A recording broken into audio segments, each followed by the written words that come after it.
Rooster Teeth, you can't play with my feelings like this. Like, you can't do that to me. You cannot end an episode like that and then make me wait an entire week. Like, that's pretty cruel. Like, I legit gotta admit, that was a pretty cruel cliffhanger to this week's episode of RWBY. So, let's talk about it. John, his role in this episode got me personally hyped. I've been talking about it in the recent episodes, talking about how I'm really looking forward to John unlocking his semblance, because it's something that's been built up since Season 1. Many of us have been looking forward to seeing this man unlock his potential. It is something that, many have discussed, theorized, but, many have even discussed this and asked Rooster Teeth employees, like, what's in store for John? What could his semblance be? And we never really got any definitive answers at all, and we might be actually getting our answers very soon, especially after this week's episode. So, the big point here that happens in this episode is that John finally confronts Cinder.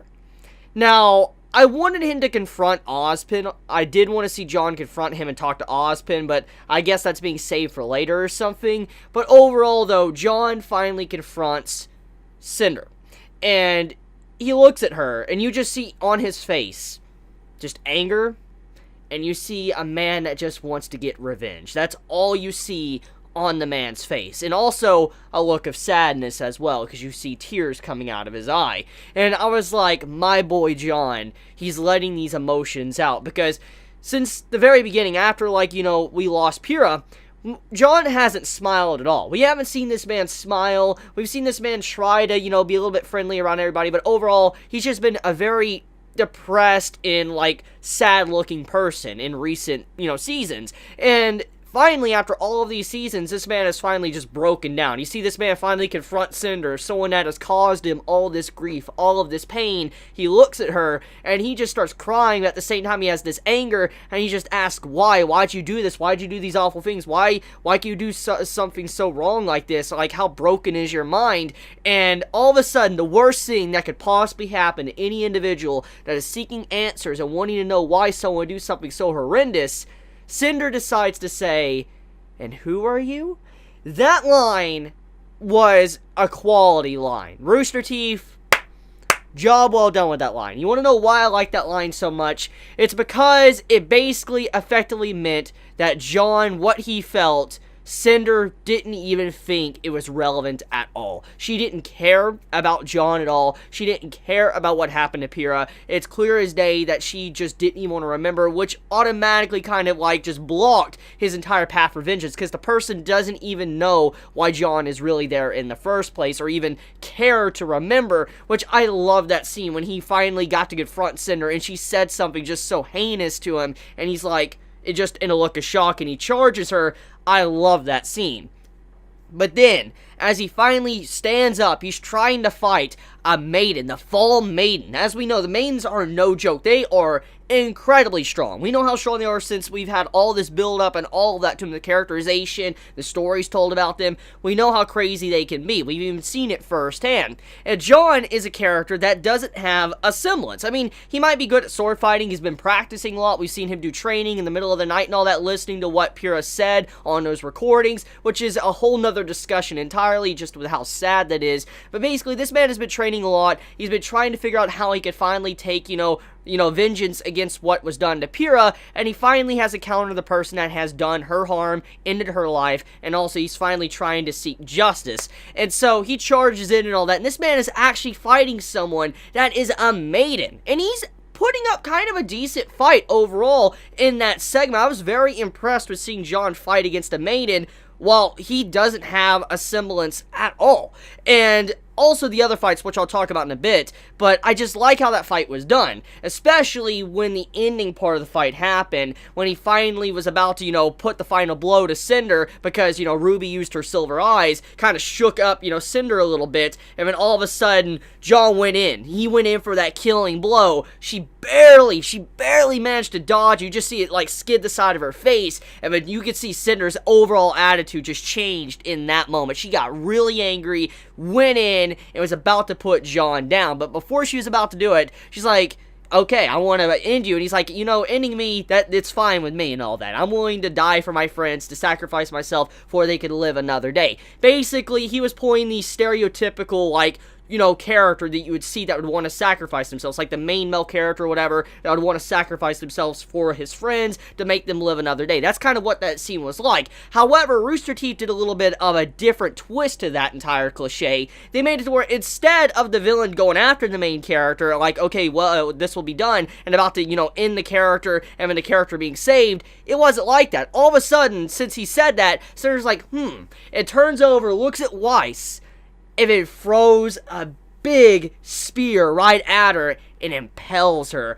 That segment caught me completely off guard. I'm gonna legit be honest here. That really caught me off guard. Number one, the reason why is because, like I said, I thought someone was gonna come in and save John. He was gonna be fine. He was gonna be like that stereotypical cliche scene you would see in a show, like an anime, manga, or even another, regular series TV show or whatever. I thought something like that would happen. But it didn't happen. And what next happened, Cinder turned her sights on Weiss and threw the spear. Which, that entirely was just a complete twist. But then, once that happened, I felt like John was going to unlock his semblance and all that. And, maybe, Weiss would be okay. Or someone was going to jump in front, sacrifice themselves for Weiss, and everything was going to be okay. Something like that. I expected something like that to happen. But, once again, that did not happen.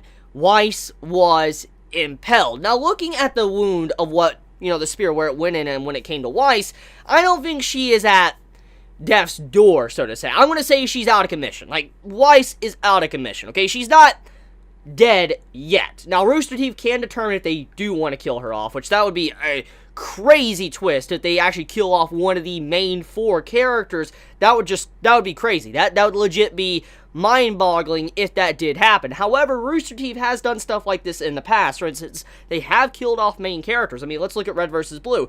Perfect example. So, I mean, when we do think about this, it could happen. It is a thing that could happen. However, are they willing to do it? That is left to be seen. But the big thing we need to look at, though, is right now, looking at the wound that Weiss received, I don't think at this time it's an injury that will automatically end her life. I mean, she's in danger. She's in critical danger, but I don't think she is dead. She's not dead yet. If she gets medical attention, looked at and all that, I think everything will be fine. So that's a big thing we got to look at right now. However, the big question is what is our characters going to do after what just happened to Weiss? She's a very critical part of the group and all of that, and John also, we do know he cares about all of them, and seeing something like that happen in front of him, that's probably going to tip him over the edge. I mean, think about it. I mean, this man has lost Pyrrha, and he wants to protect his friends, and then all of a sudden, what just happened to Weiss in front of him, he could have stopped. If he was strong enough to be able to stop, Cinder, he might have been able to stop what just happened to Weiss. So he's going to blame himself. He's going to put himself in that own pit again, to where he blames himself, he's upset with himself, depressed and all that, like what he's been going through with Pyrrha,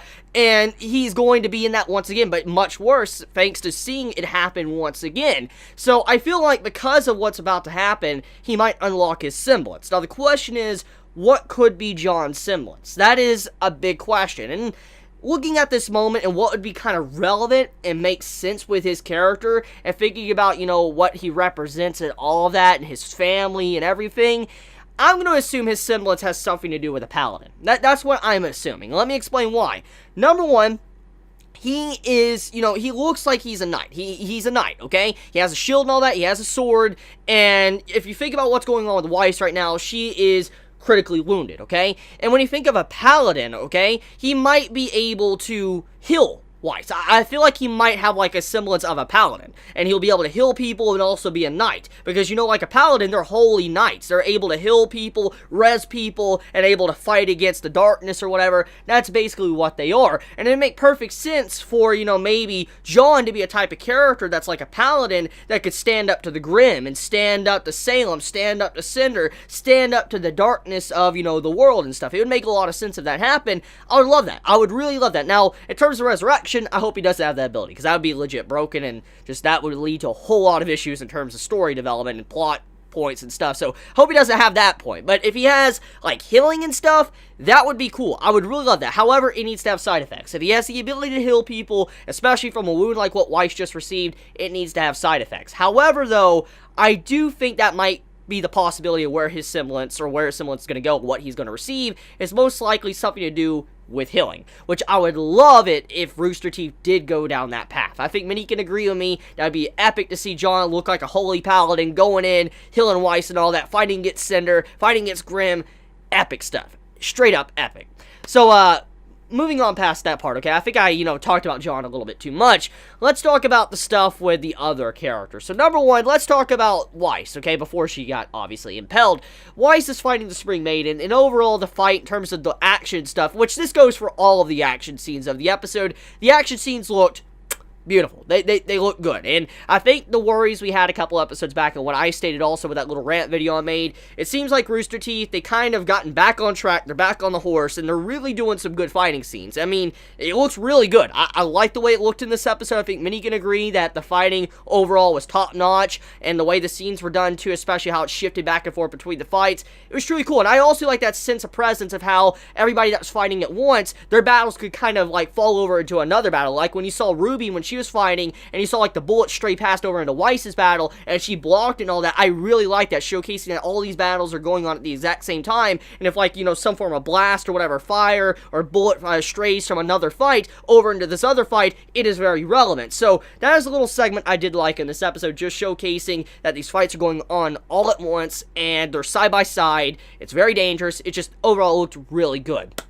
So the next thing, let's get back into Weiss. So Weiss's side overall, she's fighting the Spring Maiden, and Raven told the Spring Maiden not to use any of her magic, so this kind of levels out the battle a little bit, which is very interesting when I think about it. I wonder if the reason why Raven said that to the Spring Maiden is most likely to somehow make sure Weiss doesn't get too critically injured, or they could turn over and fight back against, Cinder. I could see something like that happening, because I truly don't believe that Raven is truly on Salem's side or Cinder's side. I do not believe that at all. I believe there is another angle going on here that we have yet to see so far. However, though, I do believe that whatever happens next week will determine. We'll probably find out, like, with Raven, if she really is on our side or not, especially after what happened to Weiss. We'll actually see the reaction of the Spring Maiden. But, anyways, let's talk about Raven for a second, since I was already talking about her. Raven, she decides to stand up against Crow, her brother. And this is a scene that we kind of saw coming, especially for these past couple episodes when that, little reveal was done, when she was actually joining hands with, Cinder and Salem. We kind of saw this coming. And I really do wonder if she meant those words. Like, they're not really family anymore, and she's trying to put him down. I'm very curious, because that scene with Leo and all that we saw in the last episode, where she was confronting him and all that, and he's like, I did this to protect myself. What are you doing? It looked like she was trying to run away as well, like she was scared of something, like she was scared of Salem. It makes you really wonder if she might talk with her brother and try to save him at the last moment or something. Open up a portal, save all of them. Something like that could happen. But also, that little exchange with, Raven and RWBY, too. I mean, Raven looks at RWBY, is like, you said those words that sound just like my sister. I mean, the portal opens, you see, like, the fire come out and hit RWBY and all that. So that entire segment, too, there was an exchange, which shows that Raven might have an attachment to RWBY because of how much RWBY reminds Raven of her sister. I'm curious if something like that will happen, if Rooster Teeth will go down that path. Anyways, let's also talk about the other stuff, like, these Silver Eyes. So overall, I feel like the Silver Eyes in this episode, something about them, I didn't like it. I did not like that segment. I don't know if it's just me, it might just be my personal preference, but the Silver Eyes have been being built up for a while, okay? I mean, ever since what happened with, Pyrrha and, RWBY going up against, Cinder and all that, these Silver Eyes have been built up for a while. They're mentioned every so often and stuff that they're very strong, and many of us have been wondering, like, okay, what is the limitations of these? Like, we need more details. And in this case, RWBY activates her Silver Eyes once again, which is obviously tied to her emotions in some way, because when she saw John about to be disintegrated, she thought John was about to die, she activated those eyes once again. However, though, I feel like the impact of that, I don't know, just the way it was done, I felt like it was just a weird time to have those come back into the episode. I don't know, just, to me, it could have been a little bit different. They could have mixed it up a little bit and threw in something else to kind of distract Cinder overall. I don't think the Silver Eyes were necessarily necessary in this episode, because they felt very weird and clunky in the flow of the episode. Just to me, that's just personally my opinion. But, besides that, though, overall, I think the episode, in terms of fighting, art, and progression, and all that, all the build-up to this very moment, the banter between the characters, it was impressive, and Rooster Teeth was on their A-game. They did an incredible job, and, yeah, I loved it. So, let me know your thoughts in the comments below, how you felt about this week's episode of RWBY.